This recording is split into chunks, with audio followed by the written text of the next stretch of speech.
Okay, ताजुम दिखाई दे रहा है बोर्ड? हाँ सर, देख रहे हैं। और तो यहाँ पे एक क्वेश्चन था जो न्यूट्रॉन का बारे में पूछा था। Who discovered the neutron. तो इसका एक ट्रिक है, पेन है, पेन। और इसका जो पेन का जस्ट ऑपोजिट में क्या रहेगा। तो अब ये आप लोग अगर पासीघाट टाउन से फेमिलियर है तो पासीघाट में एक जगह है जीटीसी।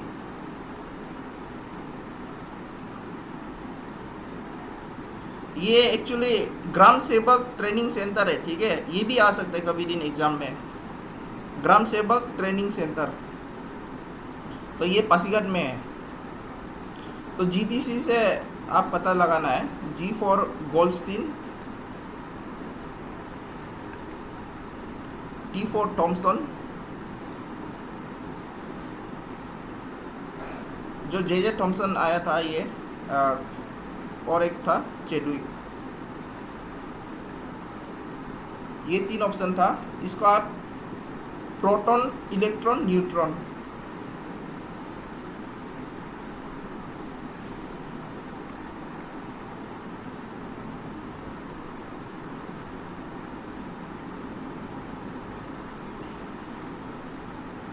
या से याद रख सकता है। तो ये एक ये था, ट्रिक था ये, शॉर्ट नेमोनिक। तो ये नया वीडियो अभी ये हो रहा है, रिकॉर्ड हो रहा है, तो अब बता देगा सबको। हम ये बता रहा था कि आप लोग को जो मैथमेटिक्स है, मैथमेटिक्स जिसका ख़राब हुआ है, तो उसमें आपको अभी सिंस टाइम है एलडीसी होने में, तो आपको जो एनसीईआरटी है, एनसीईआरटी 8 से लेके 10 तक, या 7 का भी थोड़ा सा देख लीजिए, टाइम हो सकेगा तो 7 से लेकर 10 तक आप जैसे भी देखने का कोशिश कीजिए एनसीईआरटी को। क्योंकि मोस्ट ऑफ द कंसेप्ट हम लोग क्या देखा है, जो 10 का जो मैथमेटिक्स है वहाँ से बहुत सारा है। जैसे कि जो ट्रायंगल का था, प्लस ग्राफ रिप्रेजेंटेशन, और ट्रिग्नोमेट्री से बहुत सारा क्वेश्चंस आया है। 3-4 क्वेश्चंस आए ट्रिग्नोमेट्री से, जो कि अनयूजुअल है, कोई भी एग्ज़ाम में आज तक इतना नहीं आया था। और जो लेवल था वो भी इतना टफ नहीं था, अगर आप कंसेप्ट, अगर फॉर्मूलाज याद था तो मैथमेटिक्स में आपको बेसिक में जाने का ज़रूरत है। तो हम लोगों का जो जर्नी था हिस्ट्री का जर्नी हम लोगों ने शुरू किया था फ्रॉम एंशियंट में हम लोगों ने देखा था द नियोलिथिक्स एंड फर्स्ट तो अर्ली मैन, उसका प्लियोलिथिक एज में इंसान आया था। उसका बाद अर्ली प्लियोलिथिक स्टेट्स में क्या था, हम लोग को कुछ अवशेष मिलता है इंडिया में। और जो फर्स्ट ह्यूमन बीइंग था, it is believe that they were from Africa. उसका बाद यहाँ पे 3 फेस देखने को मिलता है हम लोग को स्टोन एज में, अर्ली पिलियोलिथिक और मिसोलिथिक। उसका बाद नियोलिथिक देखने को मिलता है, उसका बाद चारकोलिथिक देखने को मिलता है। उसका बाद हम लोगों ने देखा था Indus valley civilization. Indus valley civilization को एक्सटेंड करते हुए हम लोगों ने फिर से देखा the Harappan civilization. Harappan civilization is also called as Indus valley civilization. तो इंडस वैली सिविलाइजेशन भी इम्पोर्टेंट है। और उसका बाद हम लोगों ने देखा था महाजनपदा से दो इम्पोर्टेंट फिलोसॉफी जो निकल के आया है, that was Buddhism and Jainism. उसका बाद जैनिज़्म एंड बुद्धिज़्म, इसको कंप्लीट करने के बाद हम लोगों ने एक एम्पायर फर्स्ट टाइम देखता है आफ्टर द महाजनपदा। पहले क्या था, जो वैदिक एज में जना था, जना से जनपद बना है इन द लेटर वैदिक, और जनपद से महाजनपदा बना है। और महाजनपदा से भी बाद में बड़ा बन गया, एक एम्पायर बन गया, दैट वाज मौर्यन एम्पायर। और मौर्यन एम्पायर में हम लोगों ने बहुत सारा डायनेस्टी देखा है। और उसमें था एक ये अशोका अशोका सबसे यहाँ का एक ग्रेट एम्पेरर था. Then we saw the invasion from Persia and Greek. तो यहाँ पे पर्सिया से फर्स्ट टाइम हम लोगों को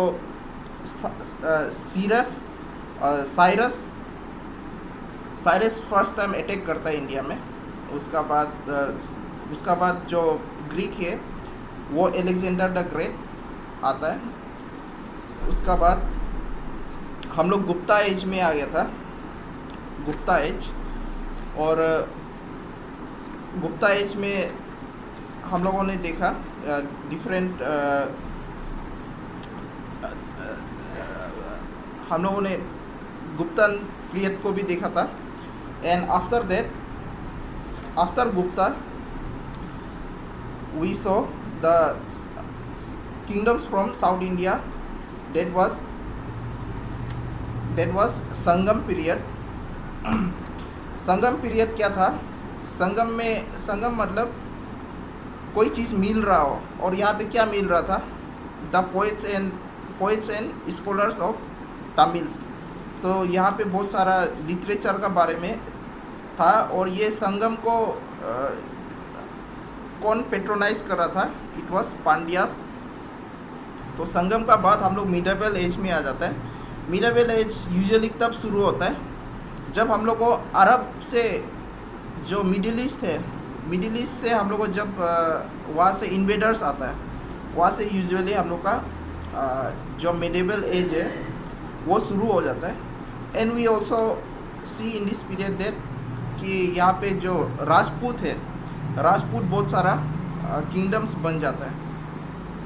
तो फर्स्ट हम लोगों ने जो इम्पोर्टेंट इन्वेडर देखा वो था तो सबसे फर्स्ट अरब से जो आया वो था मोहम्मद बिन कासिम.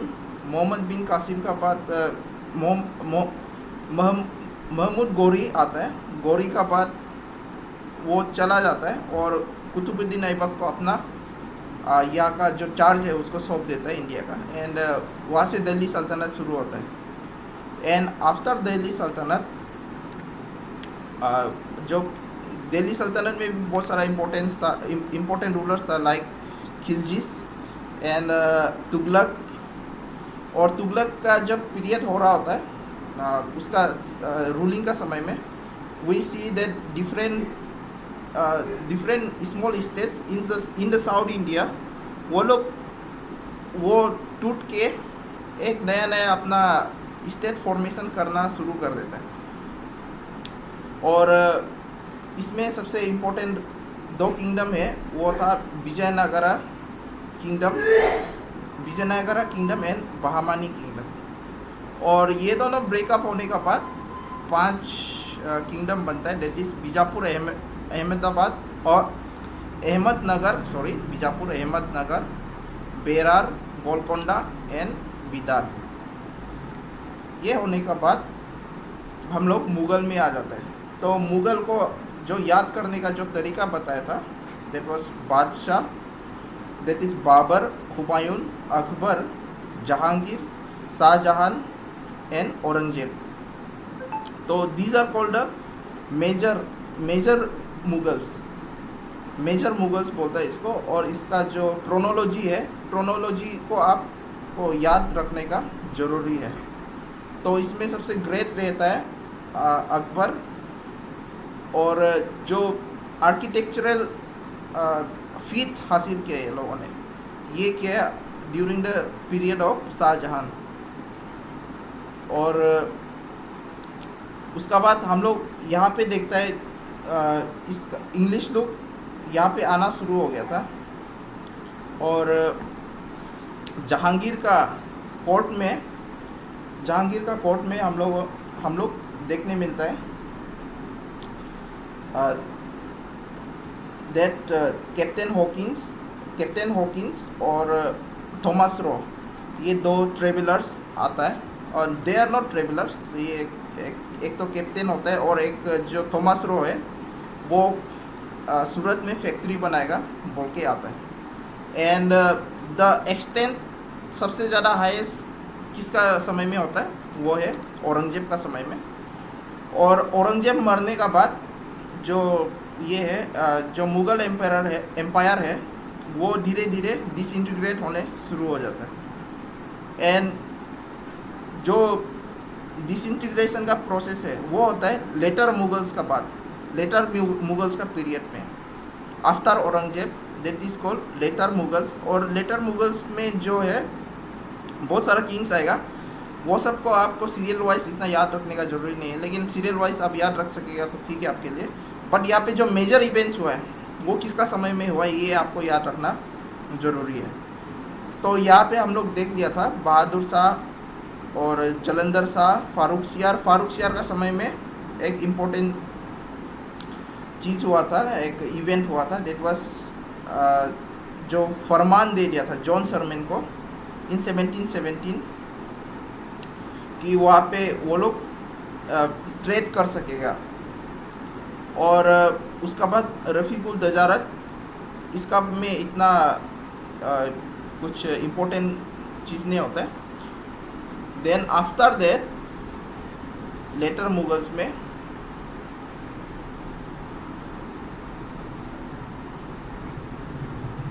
वी सी मोहम्मद शाह रंगीला।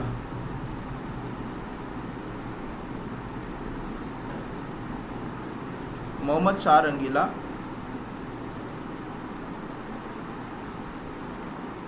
रंगीला जो इसका पूरा असली नाम नहीं है, रंगीला जस्ट एक इसका निक नेम है, ठीक है। तो कोई जगह पे आप सिर्फ मोहम्मद शाह दिखाई देगा और कोई जगह पे मोहम्मद शाह रंगीला दिखाई देगा। तो असली इसका नाम मोहम्मद शाह ही है। जो रंगीला है, रंगीला जो इसको ऐसे निक नेम पड़ गया क्योंकि ये बहुत अय्याश किस्म का इंसान था। एंड इसका रूल था 1719 टू 1748। तो यहाँ पे नादिर शाह आता है। नादिर शाह एक इन्वेडर होता है, नादिर शाह। तो जो भी हम लोग इन्वेडर्स देखता है तो यूजुअली कहाँ से आ रहा है, ये नॉर्थ वेस्ट इंडिया से आ रहा है, ठीक है। नॉर्थ वेस्ट इंडिया जो अभी जो पाकिस्तान रीजन है, अफ़गानिस्तान पाकिस्तान रीजन, जो खैबर पख्तून पार्ट है, वहाँ से जो खैबर पास है वहाँ से ज़्यादातर जो भी इन्वेडर्स है वो यहाँ पे आता है इंडिया में। तो नादिर शाह यहाँ पे आया है, he invaded India. And Nadir Shah ही वो इंसान है जिसने कोहिनूर डायमंड को ले गया, ठीक है, took away the Kohinoor diamond.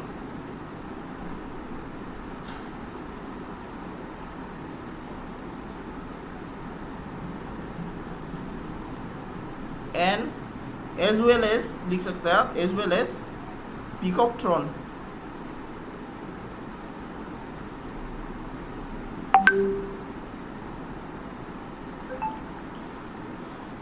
Peacock throne जो एक बहुत सुंदर थ्रोन था ये, with lots of jewelleries were laden in that throne, उसको ले जाता है नादिर शाह।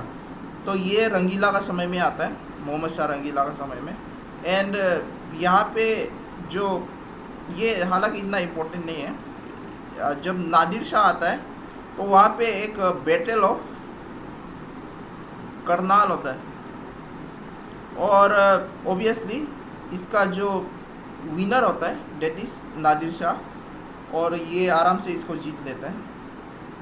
तो ये और यहाँ पे जो इम्पोर्टेंट इवेंट है इसमें ये होता है कि जो गवर्नर्स बनाता था, क्योंकि इतना बड़ा एक एम्पायर है, इसको चलाने के लिए डिफरेंट प्रोविंसेस में गवर्नर भेजता था, तो गवर्नर्स का थ्रू इसको रूल करता था।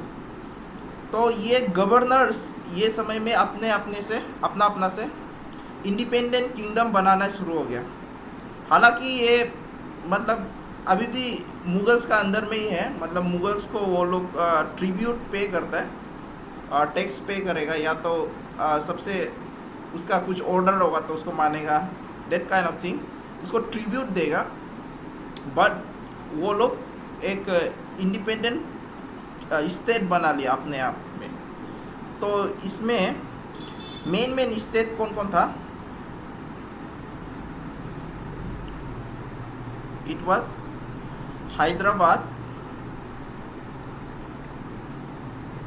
और हैदराबाद में जिसने बनाया स्टेट, मतलब एक इंडिपेंडेंट स्टेट जिसने बना लिया इसको, इट वाज निजाम उल मुल्क।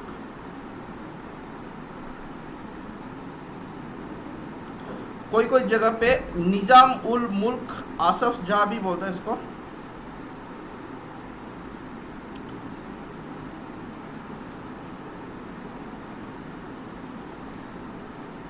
तो ये हैदराबाद का इसको फाउंडर कौन हो गया? निजाम उल मुल्क। लाइकवाइज बंगाल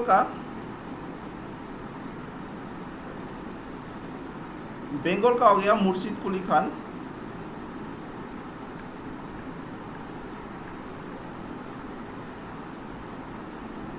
एंड अवध को जो ये है, जो इंग्लिश है वो लोग ये बोलता था औध, AUDH। तो कई कई जगह पे आपको औध भी मिल सकता है।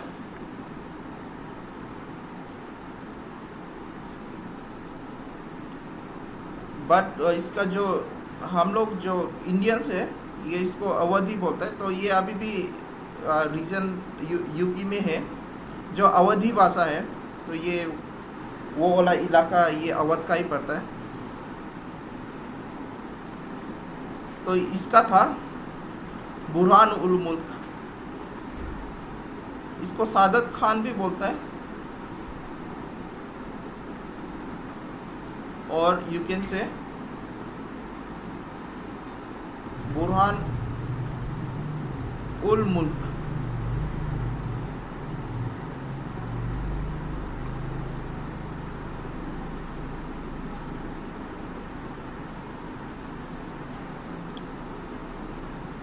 Then next in the line is Alamgir II।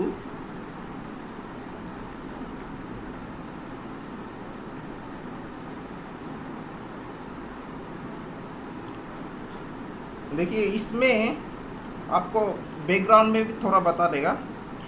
इस समय में क्या था, जो स्टेट ऑफ मराठा था, मराठास इस समय में आगे आ रहा था। तो मराठास जब ये लोग मराठास का पावर बढ़ रहा था, तो मराठास क्या मांग करता था? सारदेश मुखी एंड चौथ। तो चौथ क्या था? चौथा मतलब 1/4 और 25% ऑफ द होल टैक्स। तो ये देना पड़ता था जो मुगल से टू द मराठास। और बदला में क्या देता था मराठास लोग? उसको अगर कोई मुगल को अगर कोई ये करेगा, कोई उसको कैप्चर करने की कोशिश करेगा, तो उसमें हेल्प करेगा। ठीक है, तो ये था। तो अहमद शाह अब्दाली इस समय में आता है।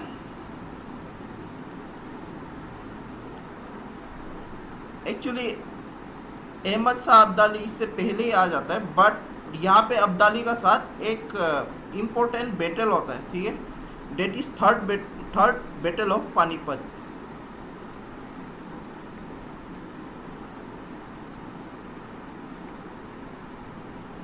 और इसका डेट आपको याद रखना जरूरी है, 1761।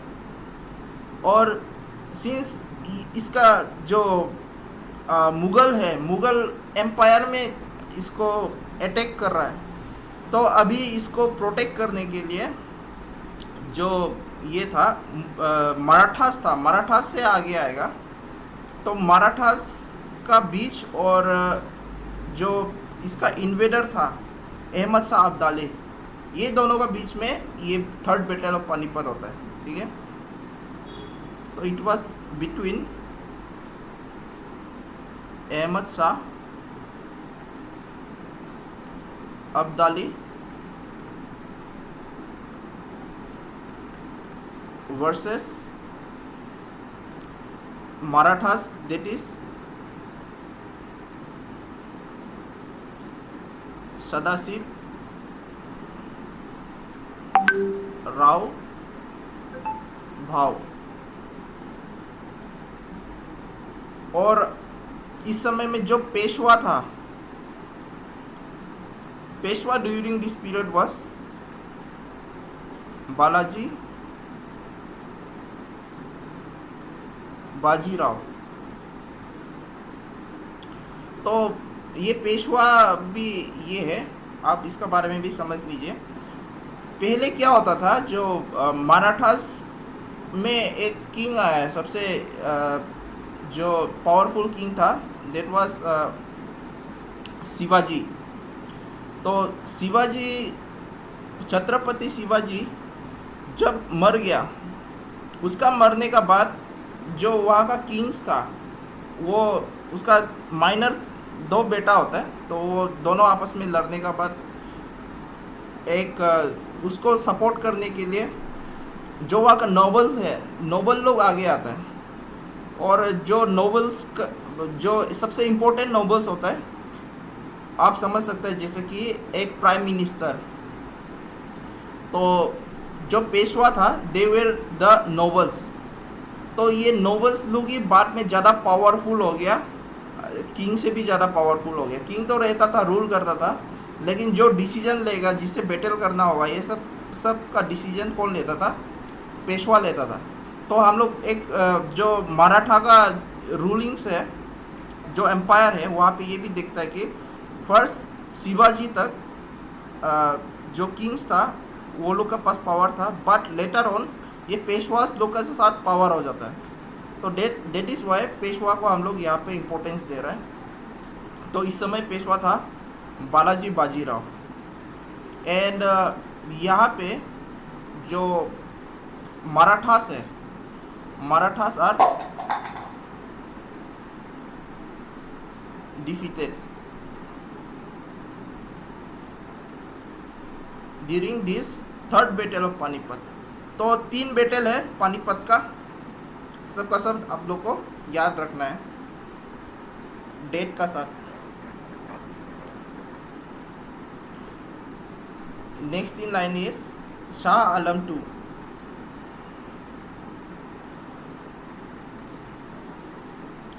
तो शाह आलम 2 का समय में भी एक इम्पोर्टेंट बैटल होता है, that is battle of Buxar.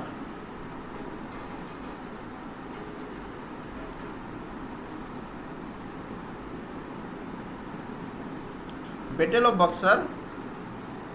और बैटल ऑफ बक्सर एक इम्पोर्टेंट मोड़ है, जो ब्रिटिश पावर को एक इस्टेब्लिश कर देता है, एक मेजर पावर इन इंडिया। तो ये बैटल ऑफ बक्सर वो एक इम्पोर्टेंट बैटल है। तो ये हुआ था 1764, इसको भी याद रखना ज़रूरी है, ये डेट को भी। तो यहाँ पे जब ब्रिटिश आ गया था, और उसका बारे में हम लोग अभी जब ब्रिटिश को पढ़ेगा तब फिर से इसको पढ़ेगा। तो अभी जस्ट शॉर्ट के लिए जान लीजिए कि यहाँ पे ब्रिटिश पावर जब आ गया था, और जो ईस्ट इंडिया कंपनी पूरा उसका गवर्नेंस का साथ, उसका फरमान का साथ खेलवाड़ करता था, मतलब उसको अच्छे से नहीं मानता था, और करप्शन फैला रहा था, और वो लोग अपना मन मर्जी कर रहा था। तो इसका चलते इसको ब्रिटिश को एक बार में रूट आउट करेगा, ये सोचते हुए यहाँ पे जो 3 किंग है, ये आपस में आके अगेंस्ट ब्रिटिश जाता है, बट वो लोग हार जाता है। तो ये 3 किंग कौन कौन था? It was Mir Qasim,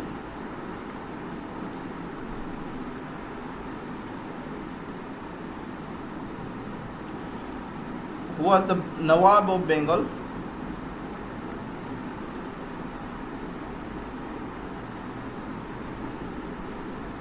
plus Sujauddaulah,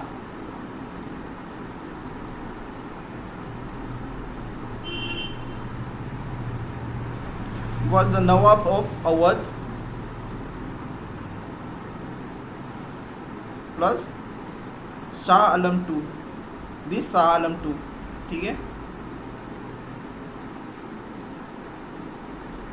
Shah Alam two is the Mughal empire.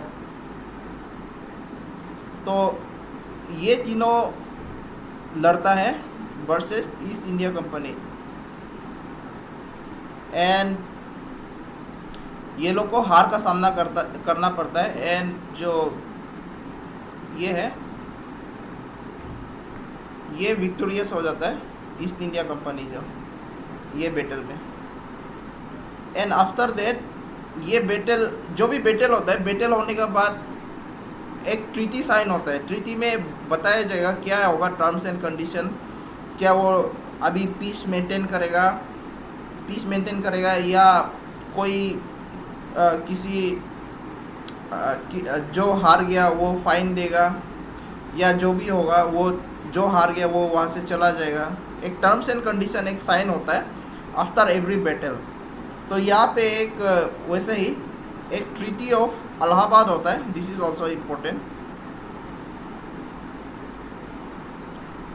Treaty of Allahabad, इसका डेट इम्पोर्टेंट नहीं है, लेकिन ये ट्रीटी ऑफ इलाहाबाद किसका बात हुआ था after the battle of Buxar, ये इम्पोर्टेंट है। इसमें मेन बहुत सारा इसमें ये था पॉइंट्स था, but the main point was that the Deewani right,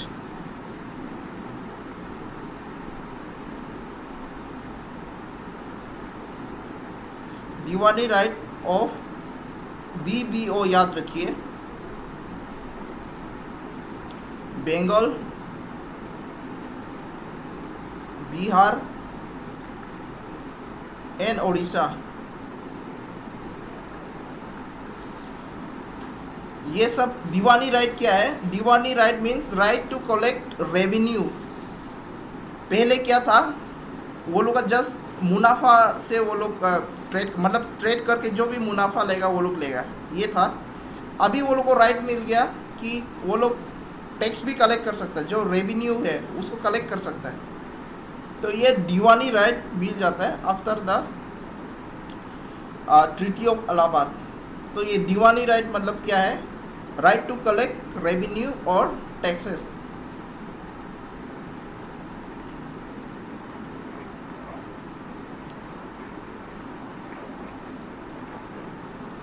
after that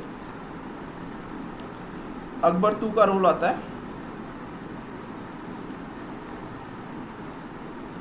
Akbar II, Akbar II, और इसका रूल रहेगा 1806 to 37। तो जो राजा राम मोहन रॉय को, एक्चुअली उसका नाम राम मोहन रॉय था, तो उसको राजा टाइटल देने वाला ये अकबर था। ये एक पॉइंट है to be remembered. Who gave the title raja to Ram Mohan Roy? It was Akbar II। तो Akbar II gave Ram Mohan Roy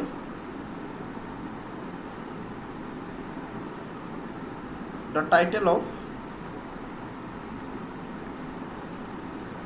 Raja।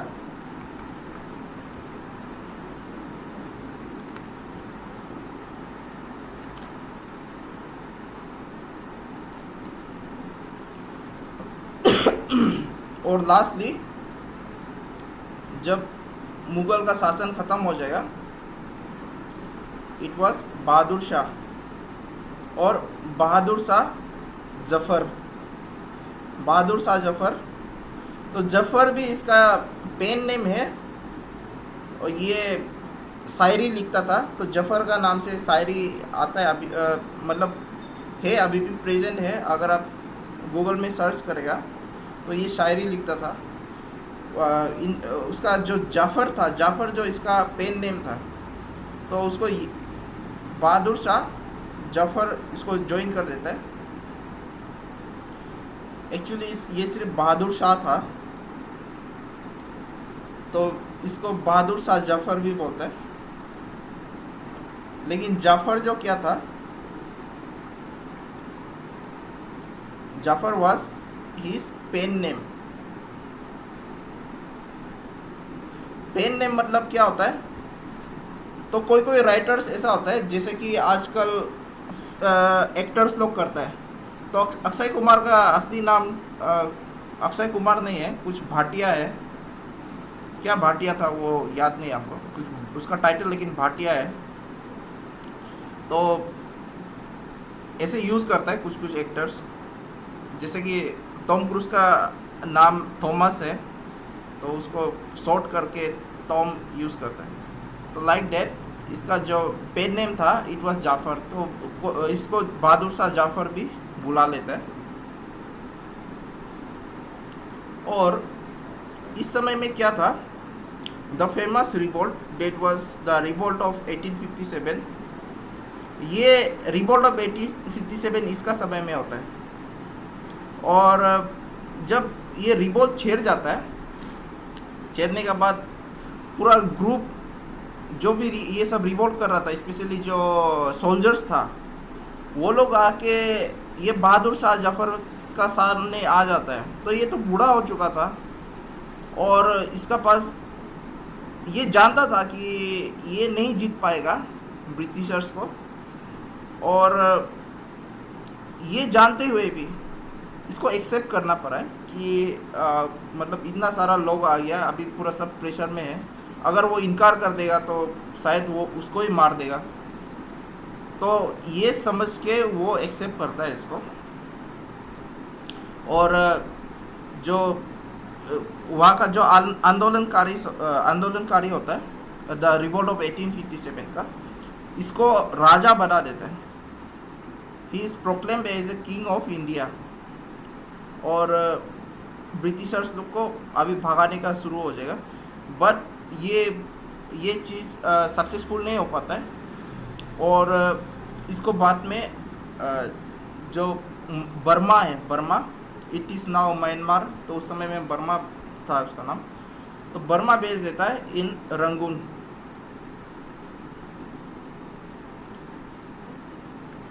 तो in short it can be said that the revolt of 1857 में he was proclaimed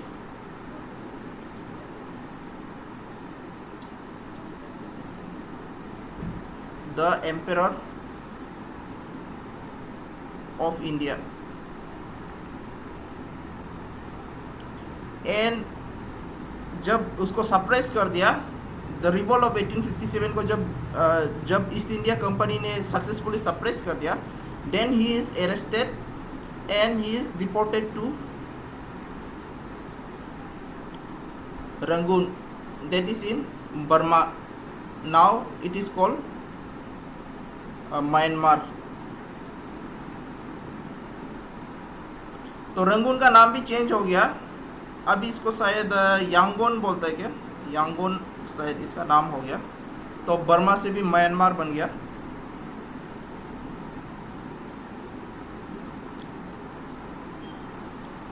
तो अब इसका बहादुर शाह जाफर का जो शायरी है वो पढ़ सकता है अभी भी।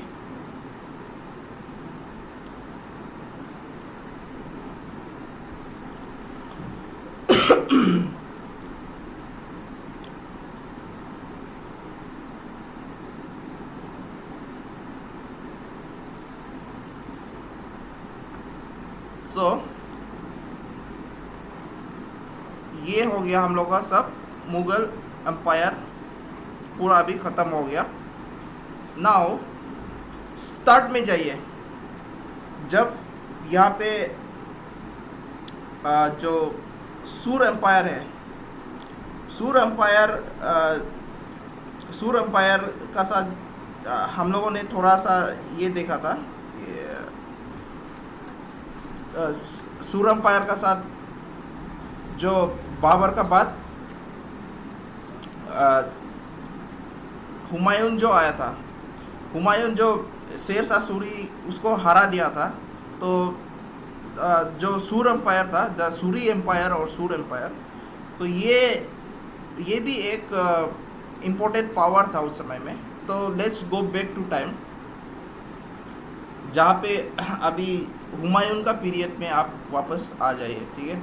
तो यहाँ पे जो सूर एम्पायर है इसमें हम लोग सिर्फ एक ही एम्पायर को देखेगा, डेट वॉज शेरशाह सूरी।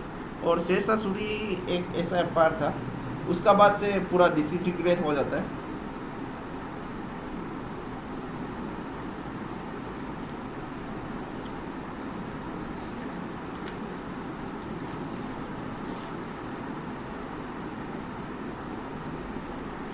सूर एम्पायर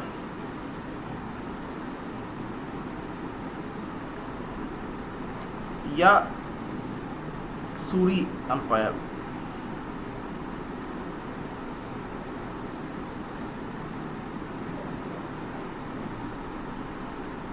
तो जो ये सूर एम्पायर था, ये इब्राहिम लोदी का अंदर में पहले ये था, जागीर था का मतलब कुछ गवर्नर नोबल था ये लोग, जो इसका फादर था। तो हम लोग जो सूर एम्पायर है यहाँ में अभी हम लोग शेरशाह सूरी को ही देखेगा, ठीक है। शेरशाह सूरी, तो इसका जो फादर था हसन, तो ये जागीरदार था पहले ऑफ ससाराम एंड हाजीपुर।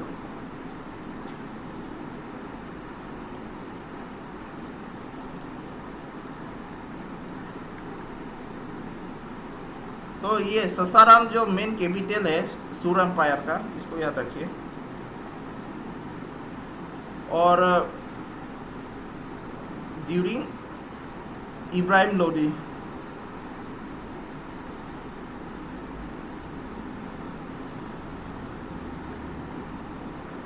तो हम लोग लोधी डायनेस्टी भी देखा था पहले। तो ये लोधी का अंदर में ये ससाराम और हाजीपुर का जागीरदार था। और बाद में इसको बाद में क्या हो जाता है, जो शेरशाह सूरी है, Shershah Suri take over his father. और ये उसका बाद हुमायूं को हरा देता है, ठीक है। Humayun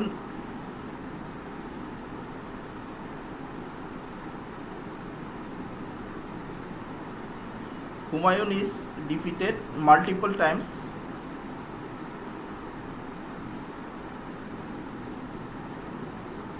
Humayun, YUN, first battle of Chausa में हराता है। बैटल ऑफ चौसा इन 1539। और जो चौसा है, चौसा को ये हुमायूं से ले लेता है, ठीक है। He captured Chausa from Humayun.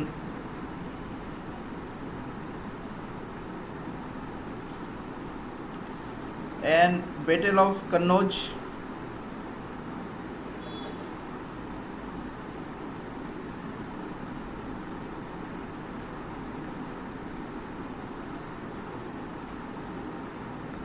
Battle of Kannauj में भी हारा देता है, as well as battle of सामेल।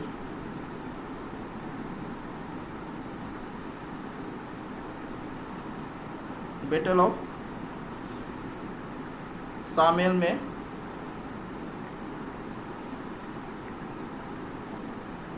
ये मारवाड़ को जीतता है। इसमें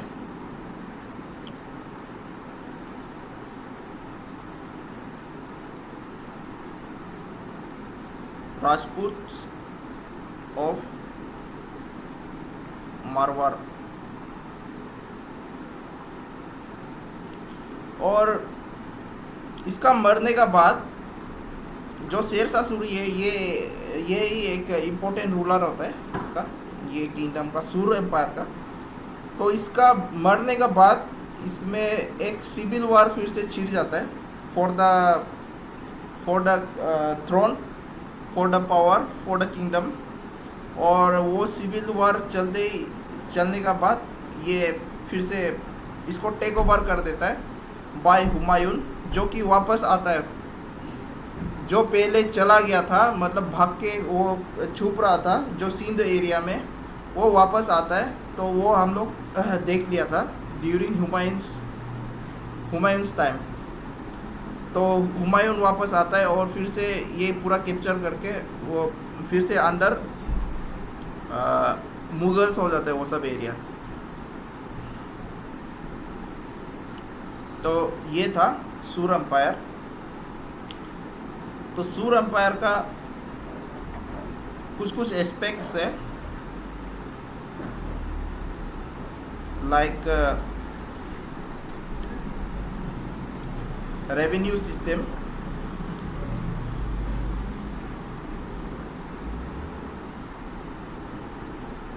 revenue system was called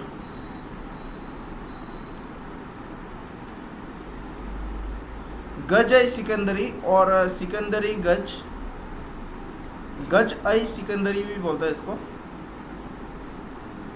और सिकंदरी गज भी बोलता है।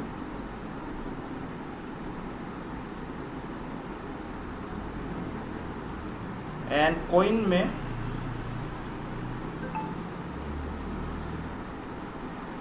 coin he introduced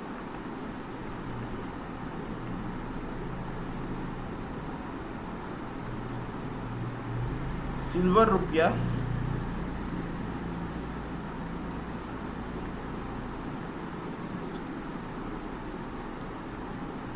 and architecture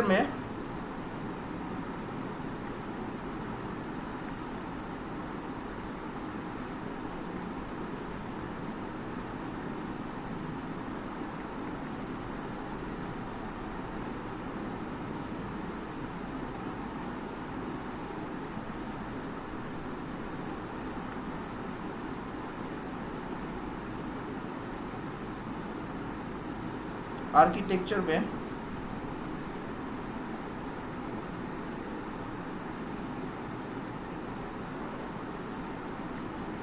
he built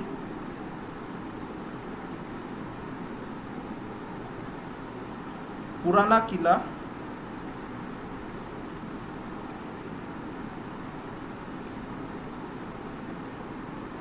और जो शेरशाह सूरी का जो टूम्ब है, tomb is related to death. Okay, जो ताजमहल है, ताजमहल भी क्या है, टॉम्ब है। तो ये जो मुस्लिम इस्लामिक रूलर्स है वो लोग से रिलेटेड ये टूम्ब है। और अगर आप इसको बुद्धिज्म से जोड़ेगा तो उसमें क्या देखता है आप लोग, स्तूपा। ठीक है, स्तूपा रिलेटेड है, जैसे बुद्धिज्म से टूम्ब रिलेटेड है इस्लामिक एम्पेरर लोग से। तो इसका टूम्ब है Sasaram, that is in Bihar. And he also built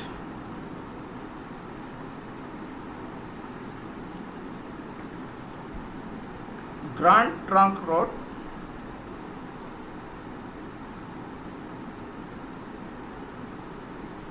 जो कि कनेक्ट करता था फ्रॉम बंगाल टू पेशावर।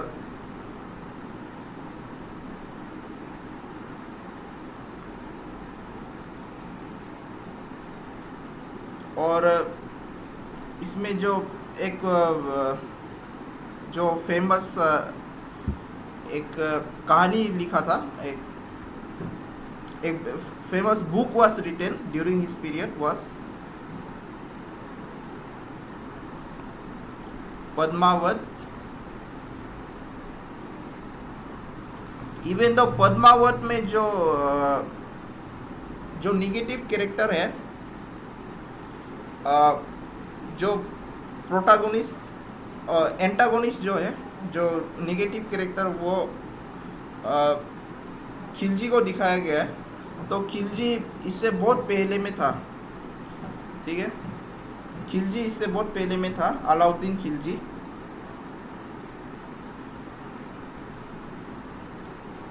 तो Padmavat is written by Malik Mohammad JC.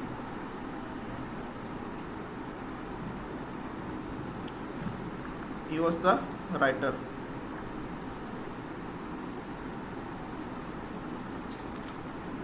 These are the aspects of the Sur dynasty. Now let's see Marathas. क्योंकि इस समय में मराठास का जो राइज होना शुरू होता है, मराठास का राइज इवन दो जो औरंगजेब है, औरंगजेब का समय से ही ये लोग एक पावर में आ रहा था, but after the death of Aurangzeb, Aurangzeb मरने के बाद मराठास एक ये लोग इक्वल टाइप का जो पावर बन जाता है। इवन दो मुगल एम्पायर तब भी एग्जिस्ट करता है, लेकिन एक उसको छोड़ के एक जो मेजर पावर है वो उभर के आता है। जैसे अभी आप कंपेयर करेगा अमेरिका एंड चाइना, तो ऑब्वियसली अगर ऐसे ओवरऑल चीज़ में कंपेयर करेगा, America is may be more powerful, but equally powerful is China, which is emerging and may be it will take over, but it is emerging. तो मराठास मराठास को आप Chinese, अभी जो प्रेजेंट डे चाइना है उसका नज़र से देख सकता है।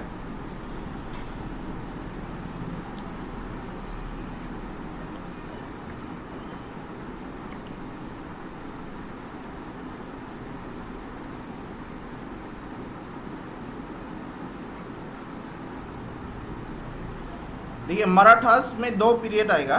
First is the period where there is king, और किंग जो शिवाजी है यही इम्पोर्टेंट किंग रहता है। उसका बाद से हम लोग देखेगा यहाँ पे पेशवास। पेशवास क्या था? एक नोबल्स था in the court of the king. तो पेशवास लोग बाद में ज़्यादा पावरफुल हो जाता है। तो पेशवा फिर से पेशवा का बेटा पेशवा बनेगा, और लाइकवाइज इवन दो ये ऐसा ही हुआ है, बट इसको ये लोग हेरिडिटरी नहीं मानता है। तो पेशवास का जो पोस्ट था उसको लेने के लिए भी पूरा बहुत एबल होना पड़ता था।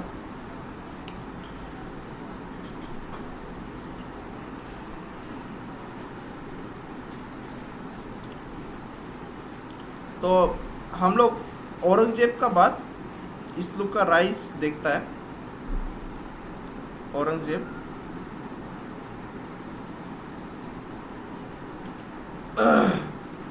औरंगजेब जब मर जाता है तो ये मराठास का राइज हम लोग को we see the rise after the death of Aurangzeb. तो थोड़ा सा बैकग्राउंड में जाएगा।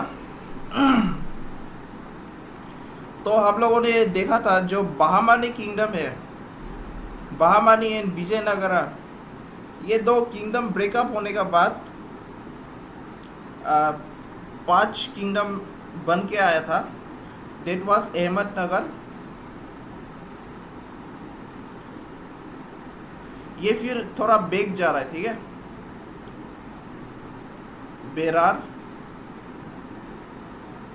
बीदार,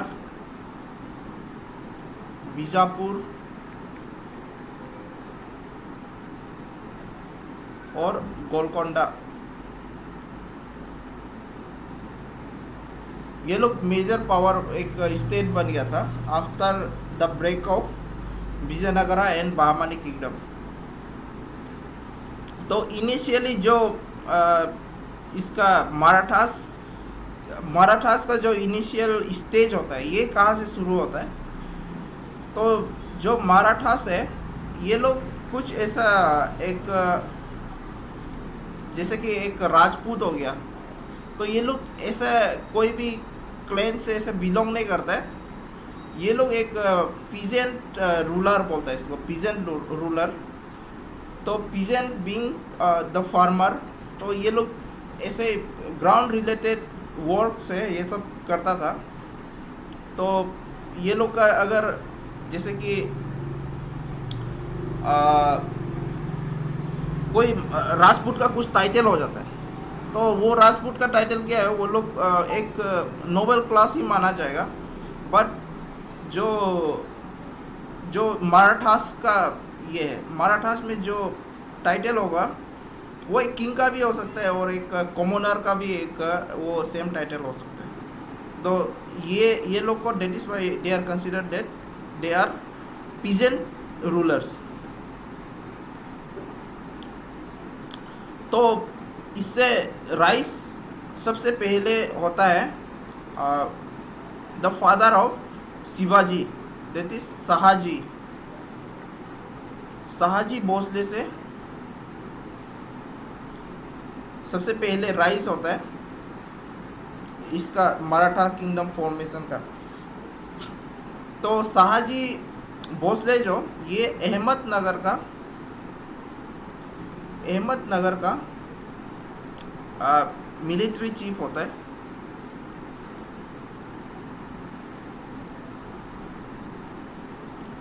और ये शाहजी भोसले, सिंस यहाँ पे बहुत सारा किंगडम था, ये अपना जो सपोर्ट है ये सपोर्ट चेंज करते रहता है अपना, ठीक है।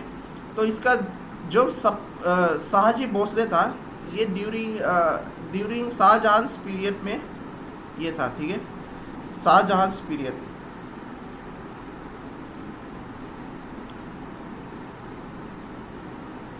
तो शाहजहां का समय में ये he was contemporary to Shahjahan. तो ये अपना साइड चेंज करते रहता था एक किंगडम से दूसरा किंगडम, जहाँ भी उसको फ़ायदा होगा, ये जहाँ भी उसको अच्छा कंडीशंस दिखाई देगा, तो ऐसे ही चेंज करते रहता था। और ये वन टाइम शाहजहां का साथ भी अलायंस करता है, alliance with Shahjahan.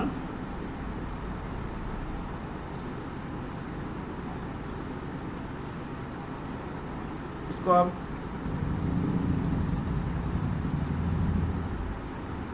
Shahjahan to capture the Deccan parts और डेक्कन रीजन।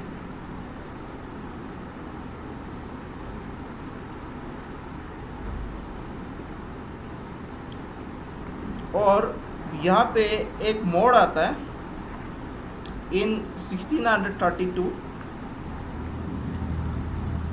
ये सब इतना एग्जाम पॉइंट ऑफ व्यू से इम्पोर्टेंट नहीं है, बट ये एक ओवरऑल पिक्चर देगा आपको। लाइट चला गया, थोड़ा अपना फ़ोन से कनेक्ट कर रहा है।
बोर्ड दिखाई दे रहा है? Raise your hand. ओके, तो ये इनिशियल स्टेज को, ये जो मुगल मराठास का जो इनिशियल स्टेज है इसको कंप्लीट कर देगा। पेशवास हम लोग कल देख लेगा, ठीक है।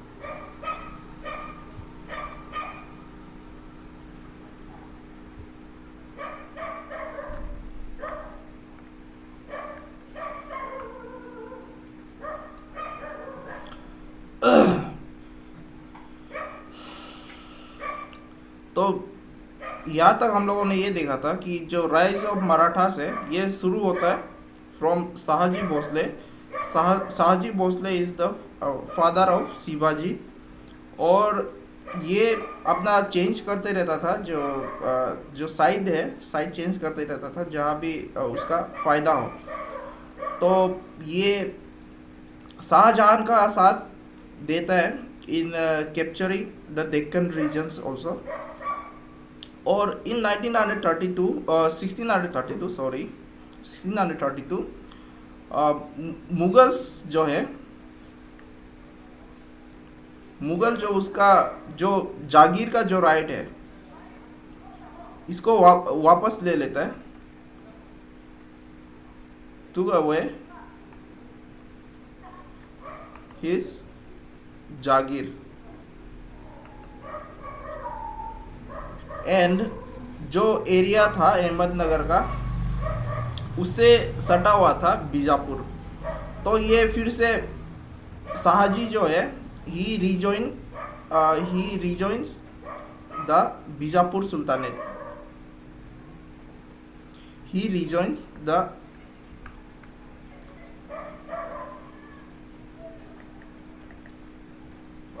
बीजापुर सुल्तानेट।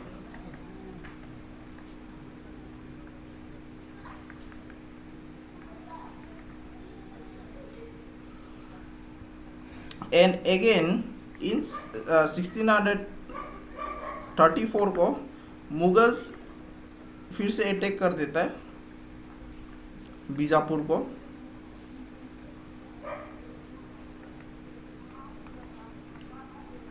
फिर से अटैक कर देता है बीजापुर को, एंड यहाँ पे 1636 को लाइकवाइज अगर कुछ बैटल होता है तो फिर कोई ट्रीटी होता है। तो यहाँ पे मुगल और बीजापुर का मुगल और बीजापुर का बीच में यहाँ पे एक ट्रीटी होगा, एक peace treaty. Mughal and Bijapur एक पीस ट्रीटी साइन करता है, और जो शाहजी है, Shahji has to give up some of the areas which were under him. तो यहाँ पे कुछ कुछ एरियाज था जो कि वो मुगल्स को दे देना पड़ता है। He has to give away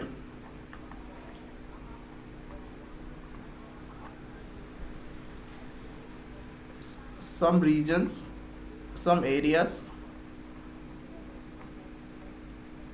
like Junar,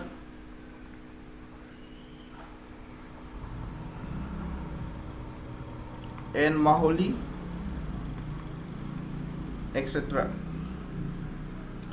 तो ये मुगल को ये देना पड़ता है इसमें, क्योंकि बीजापुर इज अंडर अटैक।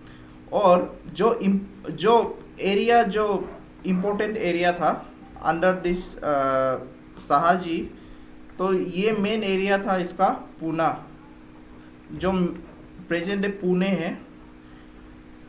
तो ये पूना एरिया जो इसका मेन एरिया था शाहजी का, तो पूना के लिए ये कंडीशन रहा है कि इसमें जो जागीर है, जागीर कलेक्ट कर सकेगा।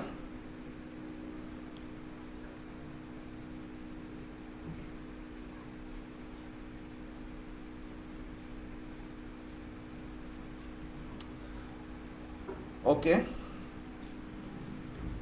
तो यहाँ से हम लोग वी हैव सीन ऑलरेडी, तो डायरेक्ट पूना में आ जाएगा अभी।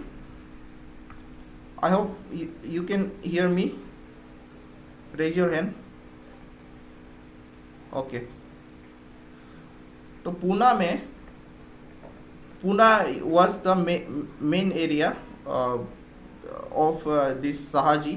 तो पूना में ये कंडीशन रखा है कि वहाँ का वो जागीर कलेक्ट कर सकेगा, he can collect the jagir जो उस समय का जो टैक्स है, that was one form of a tax.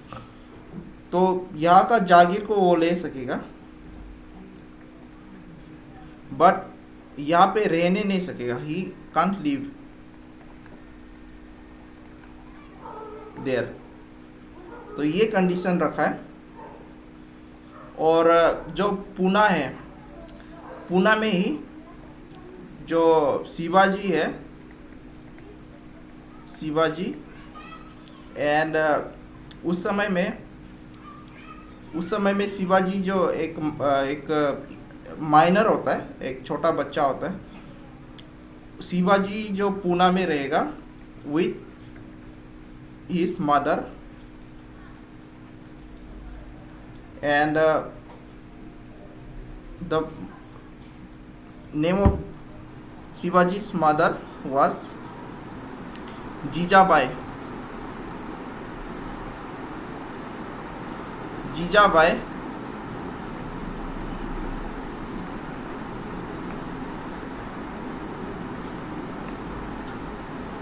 और जो इसका ये था एक इम्पोर्टेंट, जो इसका देखभाल करता था पूरा ये का पूना का, जो देखभाल करता था, और जो शिवाजी का मेंटर भी था, ठीक है, he was the teacher of Shivaji also.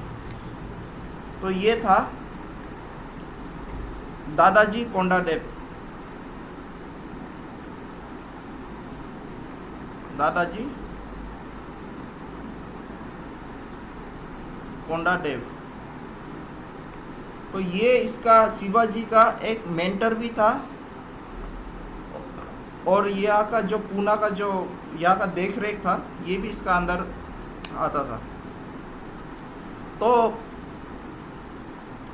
After the ये किस्सा हो गया।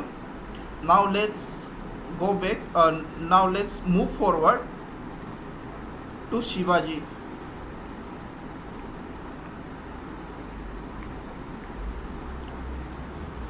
तो यहाँ पे 1647 में दो दादाजी कोंडेव है, ये मर जाता है, ठीक है, दादाजी कोंडादेव ये मर जाता है। And the full control goes to Shivaji.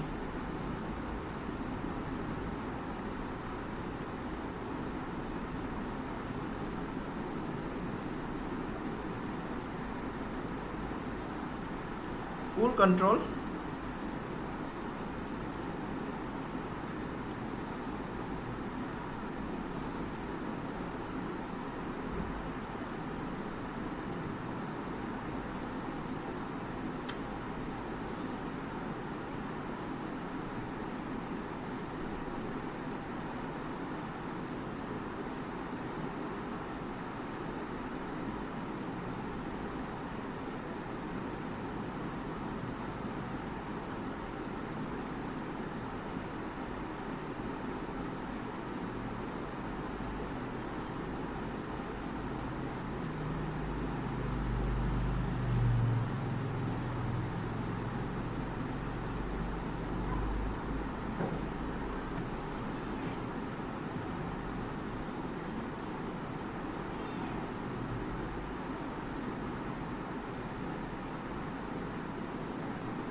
we were here, the full control.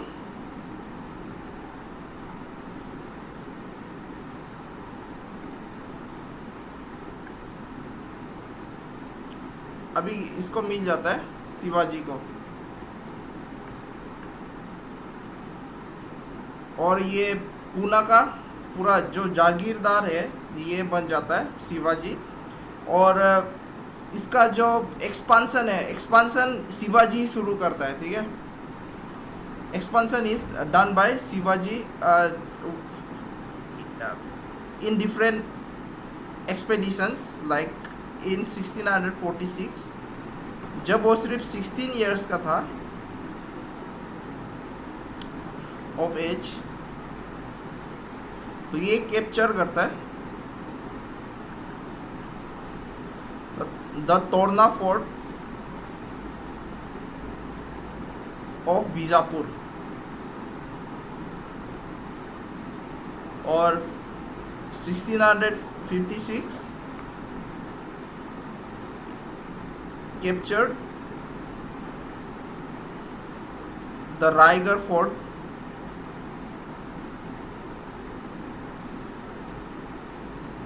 Raigarh fort, and Raigarh fort को ही ये अपना कैपिटल बना देता है। Raigarh fort is made it's capital.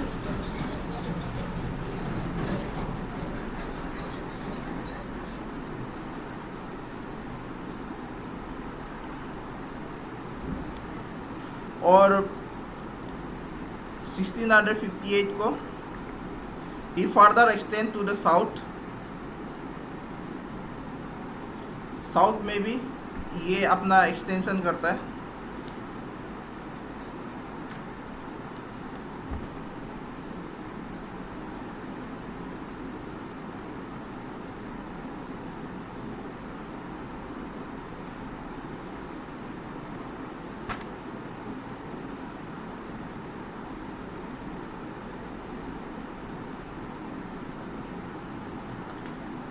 South में एक्सटेंड करता है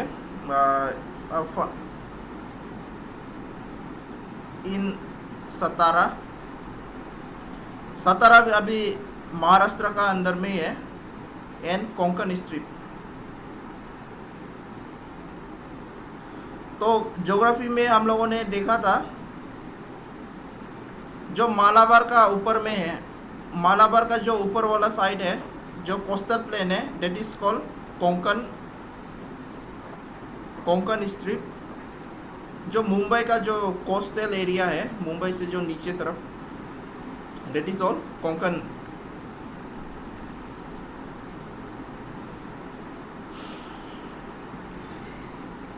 और 1659 में बैटल ऑफ प्रतापगढ़ में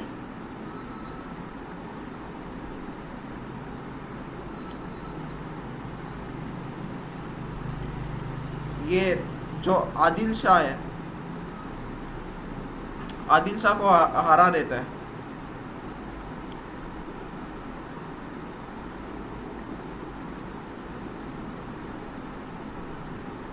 Adil Shah 2 is defeated।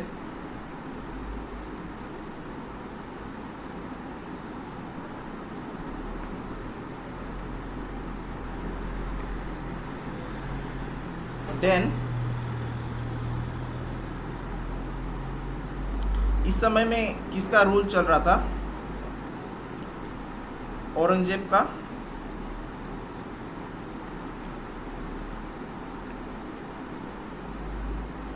Aurangzeb in 1666 Aurangzeb expand करता है फिर से टुवर्ड्स साउथ, टुवर्ड्स डेक्कन।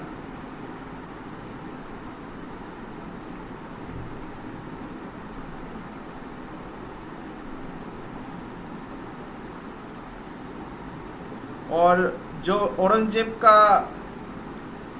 का जो जनरल होता है, general of Aurangzeb, whose name was Siesta Khan, is appointed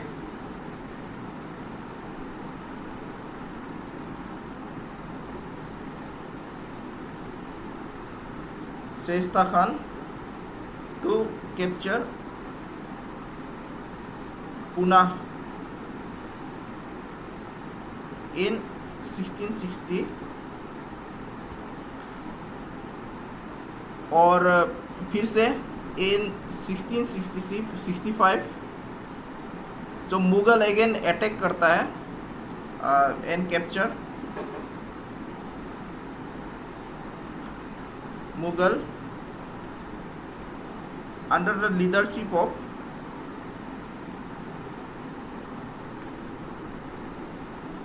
जय सिंह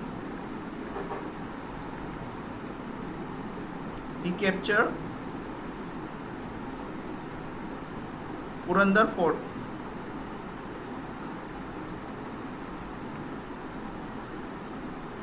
और यहाँ पे तृतीय पुरंदर होता है।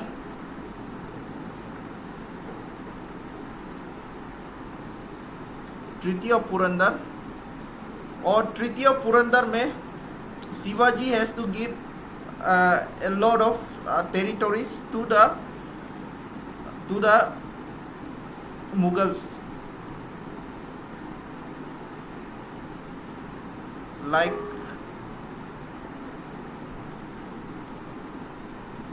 concede 23 forts। तो टोटल इसका पास था उस समय में 35 फोर्ट से 23 फोर्ट्स मुगल्स को देना पड़ता है। And again in 1670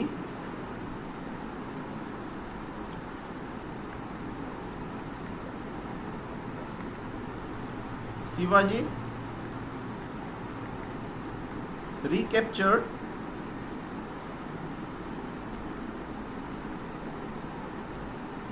all his surrenders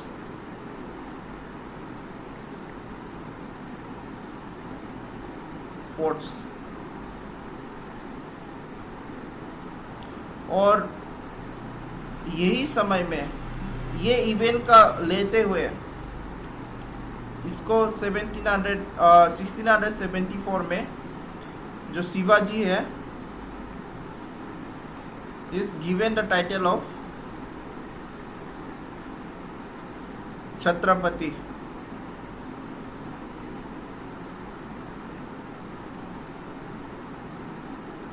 and in 1680 he died।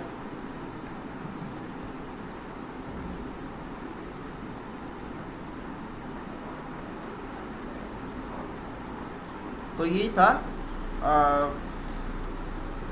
जो शिवाजी का रूल में ये कौन कौन सा जगह पे कैप्चर किया ये दिस वर द एरियाज।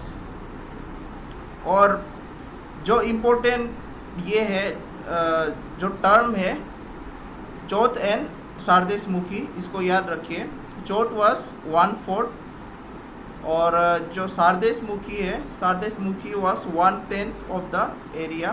तो ये 2 टाइप्स ऑफ टैक्सेस था which was imposed on Mughals और मुगल्स को ये टैक्स देना पड़ता था टू द मराठास। तो ये मराठा में ये इम्पोर्टेंट है। तो after the death of Shivaji यहाँ पे हम लोग देखता है कि यहाँ पे फिर से गेम ऑफ थ्रोन शुरू हो जाता है।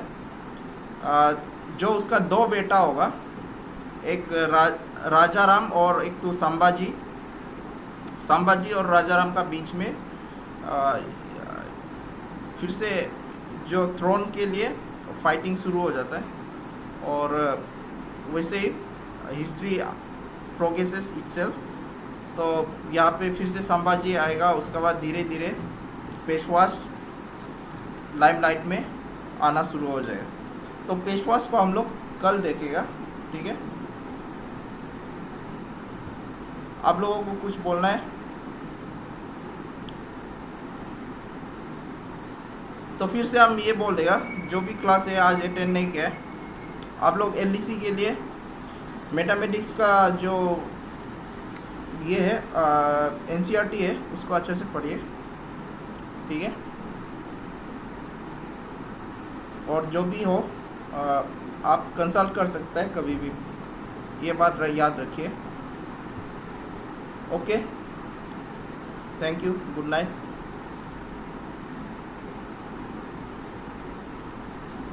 Good night sir.